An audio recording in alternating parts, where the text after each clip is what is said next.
하나님의 백성된 이스라엘은 하나님의 말씀을 듣고 지켜 행해야 되죠. 삶의 기준으로 그 말씀을 삼고 살아야지 됩니다.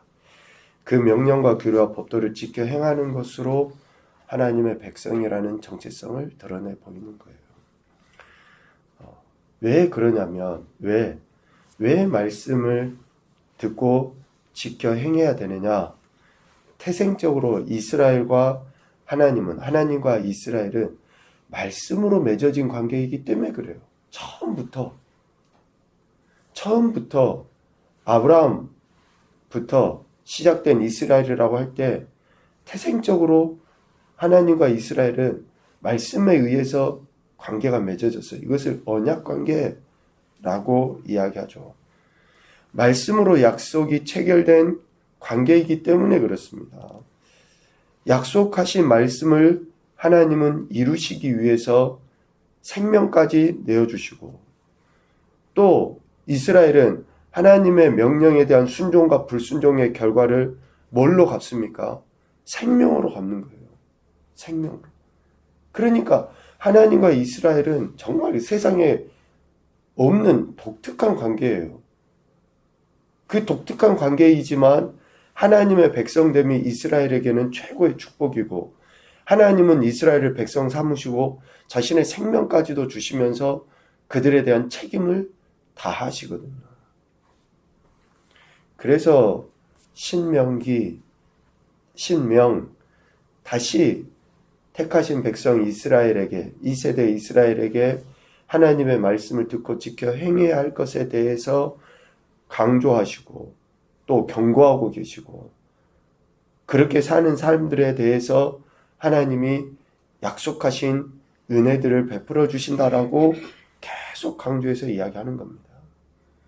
이 언약, 이 맹세, 또 이 하나님의 명령, 말씀은 오늘 14절, 15절에서 이야기하는 것처럼 가고 오는 모든 세대에게 주신 것이다 라는 것을 알 수 있어요. 너희에게만 세우는 것이 아니다. 오늘 우리 하나님 여호와 앞에서 우리와 함께 여기 서 있는 자와 오늘 우리와 함께 여기 있지 아니한 자에게까지이다 라고 이야기합니다. 이스라엘로만 보면 1세대 이스라엘에게 하나님이 말씀하셨죠. 그리고 지금 광야의 여정 속에 있는 2세대 이스라엘에게 또 하나님이 말씀하셔요.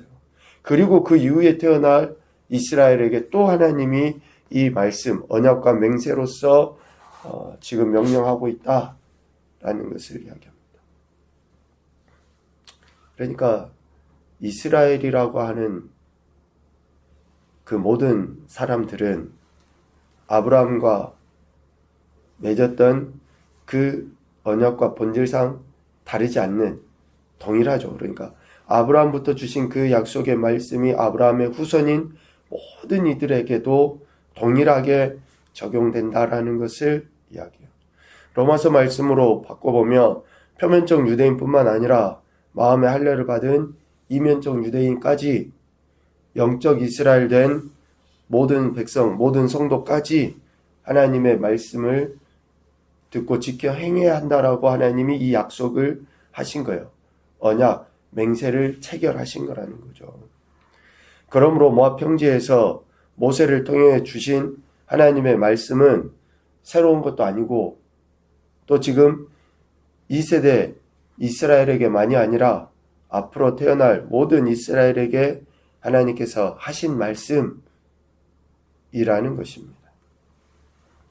그래서 이 말씀은 이미 1세대 이스라엘에게 하신 경고의 말씀의 연장선이라고 해도 틀리질 않아요. 1세대 이스라엘에게 하나님이 분명히 경고하셨거든요. 말씀으로 명령하셨어요. 출애굽한 이스라엘에게 하나님이 특별히 명령하신 게 뭡니까? 우상을 섬기지 말라라는 거예요. 출애굽기 20장 3절부터 5절까지 하나님께서 계명의 말씀을 통해서 이렇게 명령하셨잖아요. 너는 나의 다른 신들을 내게 두지 말아라. 너를 위하여 새긴 우상을 만들지 말아라. 절하지 말아라.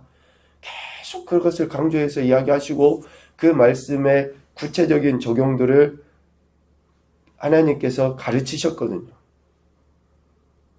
절하지도 말고 섬기지도 말고, 보면 계속 그런 이야기예요. 왜요?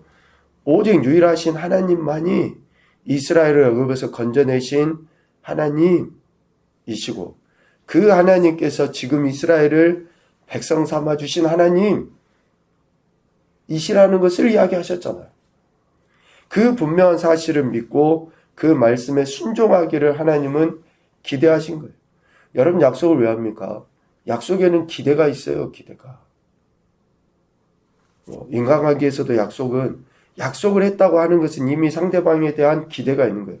하나님이 이스라엘에게 이 십계명의 말씀, 특별히 우상을 섬기지 말라고 하신 그 말씀은 그렇게 살 것을 기대하시고 약속하신 거고, 이스라엘은 그 약속을 지킴으로 하나님께서 주실 은혜를 기대함으로 그 약속을 지키는 거거든요. 그런데 1세대 이스라엘과 또 광야의 여정 가운데 태어난 2세대 이스라엘은 어떻습니까? 애굽 땅에 살았던 것들, 또 광야의 여정을 지나면서 여러 나라를 통과하면서 그들 중에 있었던 가증한 것, 그리고 또 은금의 우상, 목석, 16, 17절에 이야기하죠. 그런 것들을 본 거예요.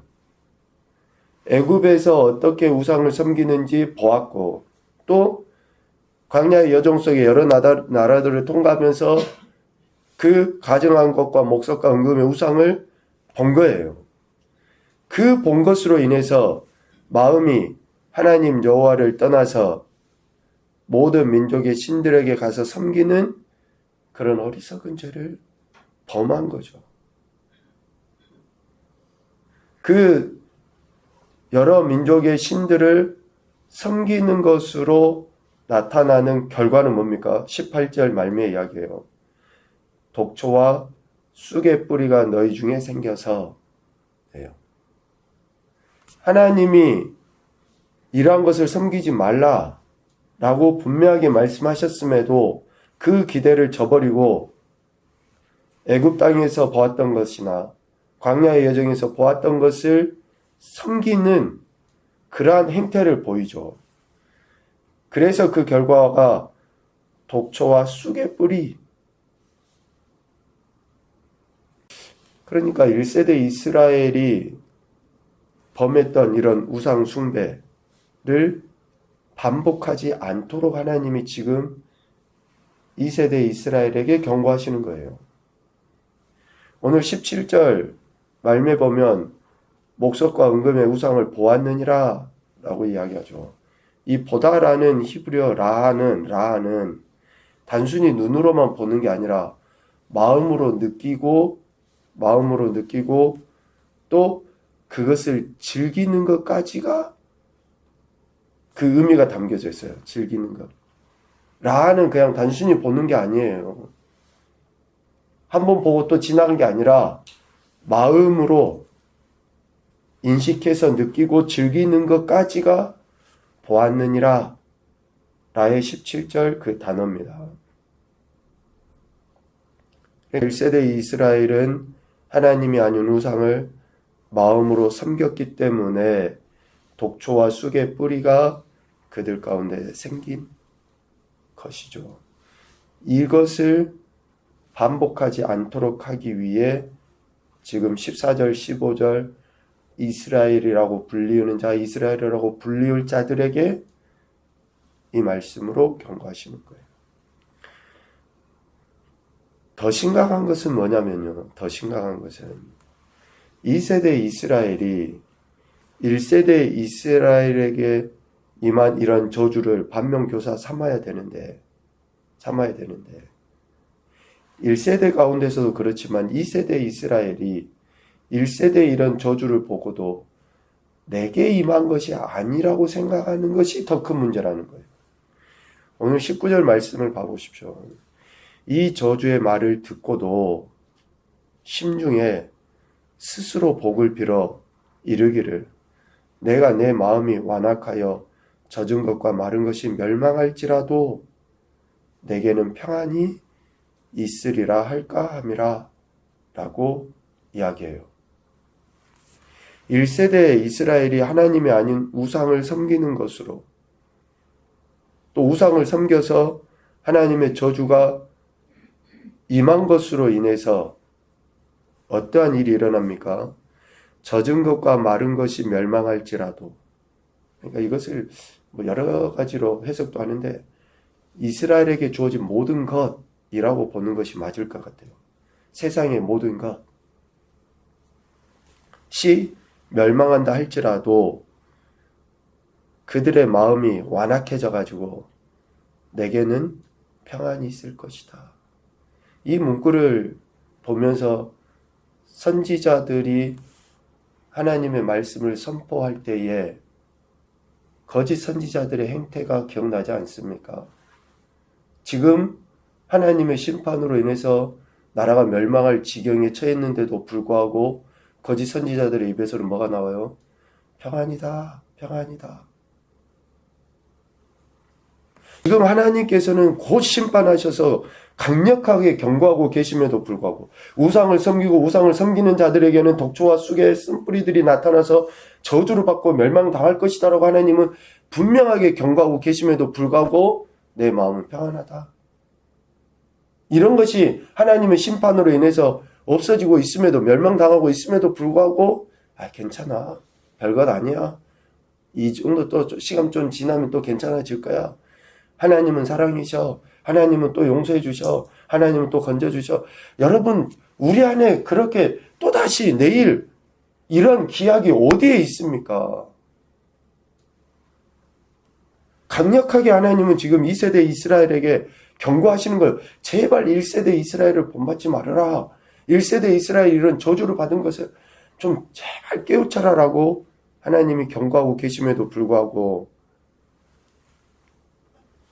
내게는 평안이 있을 것이다 라고 여기는 이 뿌리 깊은 어리석음에 대해 그런데 이러한 생각을 갖고 있는 자들에 대해 20절 말씀에 보면 여호와는 이런 자를 사하지 않으실 뿐 아니라 그 모든 저주 위에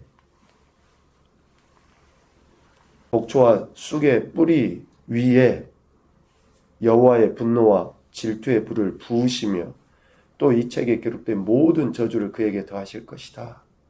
그리고 결국 그 이름을 천하에서 지워버릴 것이다. 정말 강력하게 20절에서 경고하고 계십니다. 매우 엄중하게 지금 하나님이 말씀하고 계시는 겁니다. 아니 이스라엘을 택하셔서 백성 삼으셨는데 그 이름을 천하에서 지워버리신다. 이것보다 더 큰 심판이 어디 있어요? 더 큰 저주가 어디 있냐고요. 여호와는 이런 자를 사하지 않으실 뿐 아니라 성령을 소멸하는 자, 멸시하는 자, 사함을 받지 못한다고 이야기하죠. 똑같습니다. 하나님 말씀에 불순종하고 하나님 말씀을 조롱하듯이 여기는 자들은 절대 사함을 못 받아요. 지금 신명기 29장 오늘 우리가 읽은 이 본문 말씀은 정말 이스라엘 백성들에게 하나님께서 소위 우리 인간적인 표현을 해보면 피토하는 심정으로 경고하시는 거예요. 내가 너희를 어떻게 삼았는데, 내가 너희를 어떻게 했는데, 앞으로 2세대 이스라엘은 그 살아갈 그 여정 속에 해야 할 일이 엄청나요. 왜? 가나안 땅을 정복해서 하나님 나라를 그 땅에서 이루며 살아야 되거든요. 이러한 그들에게 제발 하나님이 이렇게 하지 말라라고 경고하고 계시는 거예요. 오늘 우리도 지금 이 땅에서 하나님 나라를 누리고 또 더 강력하게 세워가고 하나님 백성으로 살아가야 되잖아요. 오늘 우리가 살아가고 있는 이 세대도 애굽이라든지 지금 광야의 여정 속에 보았던 말도 안 되는 그런 우상들이 판치고 있잖아요. 그런데 우리가 그것을 보고 그것들을 섬기고 따라간다 그러면 오늘 경고의 말씀과 같은 경고가 우리에게도 임한다라는 사실을 정말 깨달아야죠. 그래서 하나님께서는 이러한 모든 일들을 친히 행하셔서 이스라엘 백성들에게 경고하고 계십니다. 왜 경고하시느냐? 결국은 마지막 29절 말미입니다. 이는 우리에게 이 율법의 모든 말씀을 행하게 하심이니라. 오직 우리가 하나님의 말씀을 듣고 하나님 말씀만 듣고 순종하며 살아가도록 하기 위해서 이런 말씀을 하십니다. 세대를 불문하고 오직 하나님의 말씀에 순종하여 하나님을 경외할 때는 복을 받아 누리지만 언약을 버리고 자신들도 알지 못하는 다른 신들을 따라 섬기면 하나님께서 크고 맹렬하게 노하심으로 말미암아 여러 나라 사람들의 조롱거리로 전락하게 된다라고 이야기합니다. 24절의 이야기가 여러 나라 사람들도 묻기를 여호와께서 어찌 이 땅에 이같이 행하셨느냐? 이같이 크고 맹렬하게 노하시면 무슨 뜻이냐? 가장 비참한 인생으로 전락하고 많은 사람들의 조롱거리. 저주라는 단어의 의미가 조롱거리라고 이야기했죠. 가장 비참한 인생이 돼버리는 거예요. 그래서 오늘 저와 여러분에게 하나님께서 이 말씀을 듣게 하신 거예요. 하나님의 백성이기 때문에 이 말씀이 우리의 삶에서 하나님의 말씀이 우리 삶에서 순종으로 나타나서 제발 좀 이런 그 많은 사람들에게 증거가 되도록 선한 증거가 되도록 예수님 믿고 말씀대로 살면 정말 이런 인생이라는 것을 나타내 보이도록. 근데 반대로 하나님 말씀을 듣고도 순종하지 아니하는 것으로 인해서 정말 사람들에게 조롱거리가 되지 않도록 하기 위해서 오늘 우리에게 이런 말씀을 하시는 거죠. 첫 번째 교훈입니다. 오직 하나님만이 유일한 하나님이시고 경배의 대상이시다. 이거는 이론이 아니라 실제가 그렇게 돼야 돼요. 하나님만이 유일한 하나님이시고 경배의 대상이시라. 두 번째, 마음이 완악하여 하나님 아닌 다른 것을 섬긴 것은 사함을 받지 못한다. 그래서 우상을 섬기지 않도록 늘 우리가 깨어 있어야 돼요. 회개하면 되지. 그거는 최선의 은혜가 아니에요. 세 번째, 하나님 말씀에 순종하도록 하기 위한 경고의 말씀을 잊지 말자. 지금 오늘은 경고의 말씀이죠. 이 경고의 말씀을 잊지 말자라는 것으로 세 번째 교훈을 생각해 봅니다. 오늘도 저와 여러분의 생명을 주시고 백성으로서의 삶을 기대하시는 하나님의 뜻에 합당하게 말씀의 귀를 기울여 듣고 순종함으로 백성됨을 나타내 보이시고 백성들에게 주신 그 은혜를 많은 사람들에게 증거해 보이는 복된 한날이 되시기를 주님의 이름으로 축복합니다. 아멘.